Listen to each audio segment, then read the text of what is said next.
Hi everyone. इससे पहले वाली क्लास में हमने पढ़ा था demand and reasons why demand curve slopes downward, और आज की क्लास में हम पढ़ेंगे movement along and shift along demand curve. तो इसमें ये बोल रहा है मूवमेंट किसकी वजह से होती है? Due to change in price of commodity and all other factors are constant. Movement जो होती है वो बस प्राइस के अंदर चेंज होने से होती है, बाकी सारे फैक्टर्स वो सब कांस्टेंट रहते हैं। अब यहाँ पे अदर फैक्टर्स जैसे हमारी इनकम, टेस्ट एंड प्रेफरेंसेस, ये सब हमारे अदर फैक्टर्स में आ गया। और यहाँ पे जो होता है डिमांड का सेम ही रहता है। अब सबसे पहले पॉइंट है एक्सपेंशन। एक्सपेंशन मतलब डाउनवर्ड स्लोप। तो इसको हम एग्जांपल के थ्रू समझते हैं। ये हमारा वाई एक्सिस और ये हमारा एक्स एक्सिस।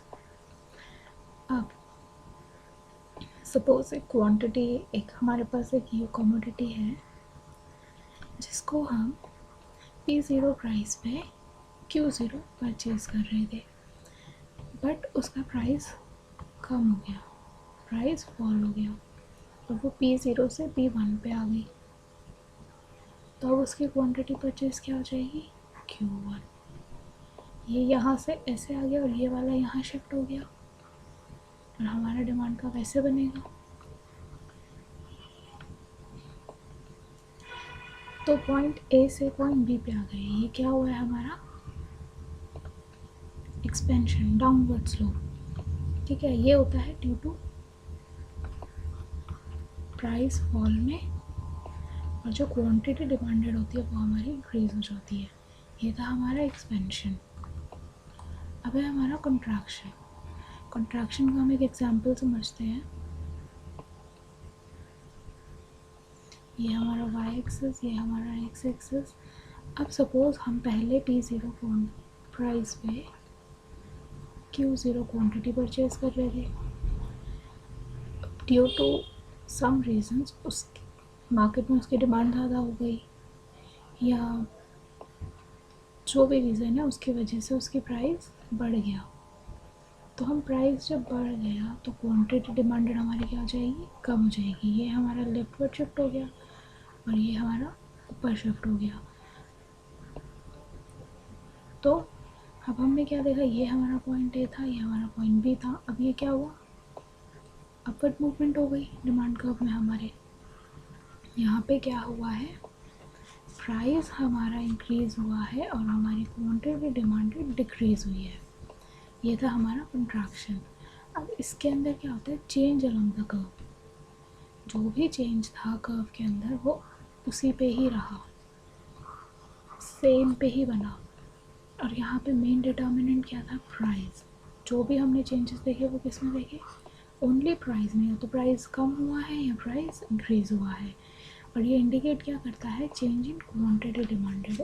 ज़रा सा प्राइस में चेंज होने से हमारी क्वांटिटी डिमांडेड जो है वो चेंज हो जा रही है।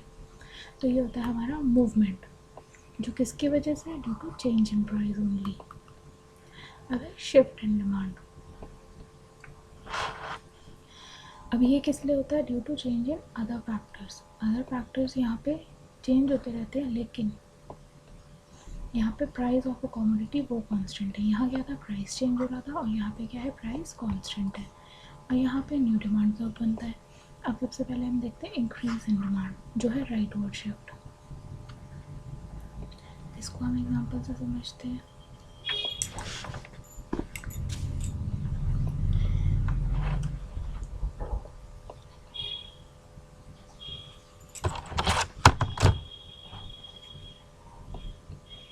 ये हमारा वाई एक्सिस, ये हमारा एक्स एक्सिस होता है। अब इसमें क्या है? प्राइस हमारा कांस्टेंट है, तो प्राइस में तो कोई चेंज होगा नहीं। P0 प्राइस है, P0 प्राइस पे पहले हम Q0 ले रहे थे, फिर हमें वो प्रोडक्ट इतना पसंद आ गया कि हम उसके लिए एक्स्ट्रा खर्च करने को तैयार हो गए, लेकिन उसी प्राइस पे, और हमने Q0 से उसको Q1 खरीद लिया। तो हमारा पहला डिमांड कर्व ये वाला था, ये हमारा पुराना डिमांड कर्व था जो यहाँ बन रहा था Q0 पर, नया डिमांड कर्व हमारा Q1 पे बना, ये हो गया। तो हमने क्या देखा कि हमारे डिमांड का राइटवर्ड शिफ्ट हो गया। तो ये किसकी वजह से हुआ, हम प्रोडक्ट यहाँ पे पसंद आया तो हमने यहाँ पे कौन सा फैक्टर लिया, टेस्ट एंड प्रेफरेंसेस। सपोज हमारी इनकम बढ़ जाती है और हम उसको ज़्यादा अफोर्ड कर पाते तो हम Q0 क्वान्टिटी पे तब भी Q1 ले पाते सेम प्राइस पे। तो ये सब अदर फैक्टर्स में आता है। ये हो गया इंक्रीज इन डिमांड। अब यहाँ पे हमारी इनकम इंक्रीज हुई है लेकिन हमारी और इंक्रीज इन डिमांड है। अब है हमारा डिक्रीज इन डिमांड। सेम दोबारा ऐसे बनाते हैं हम इसे। अब ऑब्वियसली शिफ्ट इन डिमांड है तो हमारा प्राइस तो कांस्टेंट है तो हमने P0 प्राइस ले लिया। अब ना पहले हमारी इनकम बढ़ी थी, अब हमारा इनकम कम हो गई। पहले जो मैं इसको इतना अफोर्ड कर पा रही थी अब मेरी इनकम कम हो गई जिस वजह से मैं इसे कम अफोर्ड कर पाऊँगी। तो ये मैंने कितना लिया Q1। अब ये यहाँ शिफ्ट हो गया। हमारा इनिशियल डिमांड कर्व कहाँ बन रहा था, ये वाला D। अब नया डिमांड कर्व कहाँ बना, ये वाला D1 पे। तो ये क्या हो गया, ये लेफ्टवर्ड शिफ्ट हुआ। यहाँ पे क्या मैंने रीज़न दिया कि हमारी इनकम कम हो गई जिसकी वजह से हमारे जो डिमांड थी वो भी कम हो गई, है ना। तो ये था हमारा movement and shift in demand. अब ये था change in position of the curve. हमने यहाँ क्या देखा था, जो भी चेंजेस हो रहे थे उसी डिमांड कर्व पे ऊपर नीचे हो रहा था। यहाँ पे हमारा डिमांड कर्व भी नया बन गया। तो ये होता है change in position of the curve. Main determinant क्या है, यहाँ पे प्राइस को छोड़ के बाकी सारे फैक्टर्स आ जाएंगे। चेंज इन डिमांड, यहाँ पे क्वांटिटी डिमांड चेंज हो रही थी लेकिन यहाँ पे डिमांड ही चेंज हो जा रही है। अब है हमारा नेक्स्ट कि फैक्टर्स इन्फ्लुएंस कौन कौन से करते हैं डिमांड को। सबसे पहले है प्राइस ऑफ कमोडिटी। ये तो हमने पढ़ा, ये प्राइस ऑफ कमोडिटी जो हमने मूवमेंट में देखा था कि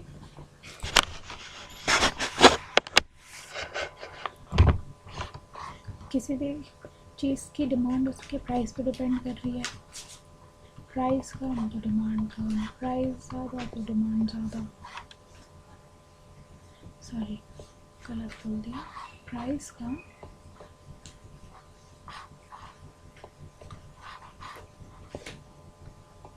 तो हमारी डिमांड इंक्रीज, प्राइस ज़्यादा तो हमारी डिमांड डिक्रीज।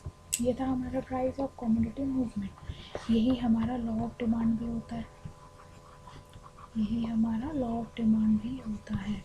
अब है next income of the consumer. जो मैंने बताया था कि अदर फैक्टर्स में शिफ्ट आ रहा है, टेस्ट एंड प्रेफरेंस में आ रहा है shift. Expectations of a change in price in near future shift. Suppose इधर हम गोल्ड का एग्जांपल ले लेते हैं कि हमने गोल्ड, आज का प्राइस है 30,000, गोल्ड का प्राइस है 30,000। इन नियर फ्यूचर ये एक्सपेक्टेशंस है कि प्राइस जो है वो इंक्रीज हो जाएगा और वो 40,000 हो जाएगा। तो अभी लेने में फ़ायदा है ना, तो हम अभी ले लेंगे। तो उसकी वजह से भी हमारी डिमांड इंक्रीज हो रही है सेम प्राइस पे। तो ये होती है, तब भी शिफ्ट होता है। इन नियर फ्यूचर में प्राइस चेंज होने की वजह से भी हम लोग क्वांटिटी परचेज कर लेते हैं सेम प्राइस पे, जैसे गोल्ड। अब नेक्स्ट है प्राइस ऑफ रिलेटेड गुड्स। अब रिलेटेड गुड्स हमारे माइंड में आते ही दो गुड्स आ जाते हैं, सब्सटीट्यूट एंड कॉम्प्लीमेंट्री गुड्स। तो सब्सटीट्यूट कौन से गुड्स होते हैं जो एक दूसरे की जगह पे यूज़ हो सकते हैं। यूनिवर्सल एग्जांपल हमारा क्या है इसका, टी एंड कॉफ़ी। ठीक है। अब प्राइस ऑफ टी अब क्या था, 50 में 10 कप्स मिल रहे थे।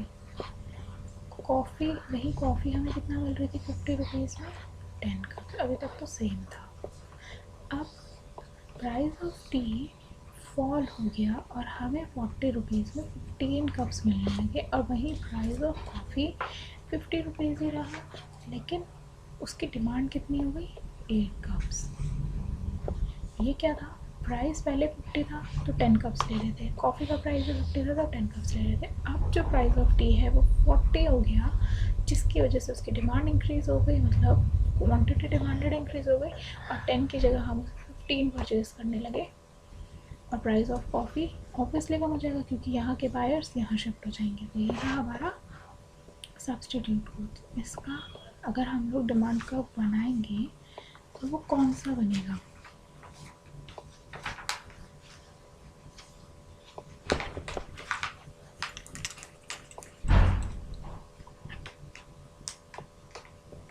हम कॉफ़ी का बनाएंगे, price of coffee, this one is y and this one is x। Price coffee का सेम रहा है तो P0 क्वांटिटी मतलब 50 मान रहे हैं हम इसे, पहले हम इसे 10 कप्स ले रहे थे। Due to change in price of tea हमारी कॉफ़ी की डिमांड कम हो गई, जो हो गई Q1 मतलब 8, ये यहाँ शिफ्ट हो गई। ये हमारा इनिशियल डिमांड कब था, ये हमारा न्यू डिमांड कब जो इधर बन रहा है। अब यहाँ पे कौन सा फैक्टर ने इन्फ्लुएंस किया, अदर फैक्टर ने। अदर फैक्टर ने यहाँ पे इन्फ्लुएंस किया जिसकी वजह से price of coffee same price पे हमारी जो क्वांटिटी थी वो चेंज हो गई, और ये कौन सा शिफ्ट हो गया, लेफ्टवर्ड शिफ्ट। अब प्राइस ऑफ टी अगर कम होगा तो क्वांटिटी डिमांडेड ऑफ कॉफ़ी भी कम होगी। तो यहाँ पे कौन सा रिलेशन हमें शो हो रहा है, पॉजिटिव रिलेशन। ठीक है, ये था हमारा सब्सटीट्यूट ग्रुप। एक बार रिवाइज करते हैं, टी और कॉफ़ी हमने एग्जांपल लिया। अगर प्राइस ऑफ टी 50 में पहले 10 कप्स ले रहे थे, कॉफ़ी भी 50 में 10 कप्स ले रहे थे, फिर टी का प्राइस कम हो गया और हम उसे 15 खरीदने लग गए, और कॉफ़ी का प्राइस सेम रहा, और जो यहाँ के बायर्स थे वो यहाँ शिफ्ट हो गए। तो हमने उसका डिमांड कर्व कैसा बनाया, शिफ्ट वाला, जो शिफ्ट हो गया लेफ्टवर्ड शिफ्ट। और ये यहाँ पे कौन से फैक्टर ने इन्फ्लुएंस किया, अदर फैक्टर ने इन्फ्लुएंस किया, मतलब प्राइस ऑफ टी की वजह से क्वांटिटी डिमांडेड ऑफ कॉफ़ी वो कम हो गई। तो यहाँ पे पॉजिटिव रिलेशन है। ठीक है, अब है नेक्स्ट हमारा कॉम्प्लीमेंट्री गुड्स। हम एक बार देखते हैं।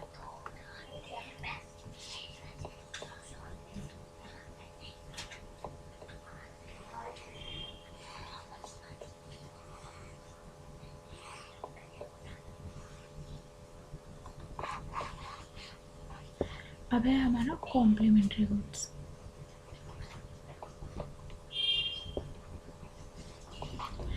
अब कॉम्प्लीमेंट्री गुड्स कौन से होते हैं, जो साथ में यूज होते हैं, x प्लस वाई, तभी हमें इसकी फुल यूटिलाइजेशन मिलेगा। तो हम यहाँ पे कौन सा एग्जाम्पल लेंगे, कार एंड पेट्रोल का।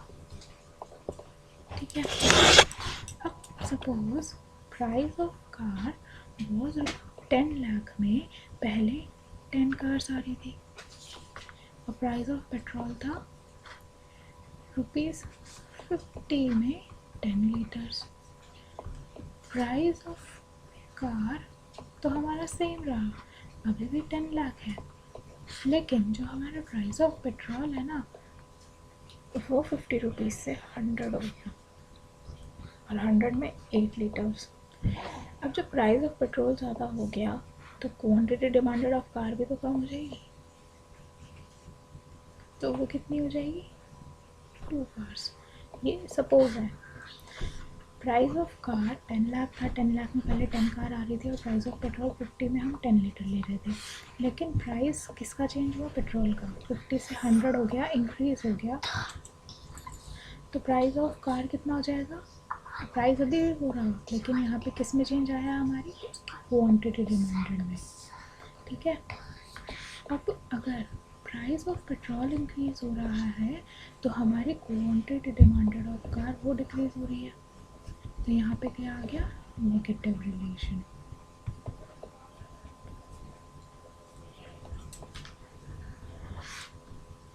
अब प्राइस ऑफ पेट्रोल, तो यहाँ पे नेगेटिव था और सब्स्टिट्यूट गुड है पॉजिटिव रिलेशन और कॉम्प्लीमेंट्री गुड में है नेगेटिव रिलेशनशिप। अब हम इसका एक ऊपर डायग्राम देखते हैं।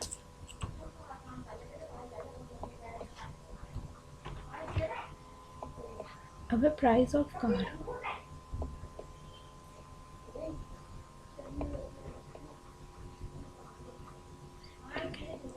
प्राइस ऑफ कार तो हमारा सेम है, 10 लाख है अभी भी, है ना।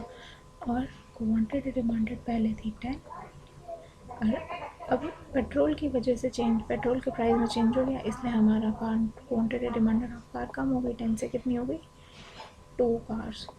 तो ये हमारा इनिशियल था, ये हमारा न्यू डिमांड कर रहा है। यहाँ पे भी हमारा कौन सा शिफ्ट हो रहा है, लेफ्टवर्ड शिफ्ट, लेकिन यहाँ रिलेशन नेगेटिव था, सब्स्टिट्यूट गुड में पॉजिटिव था।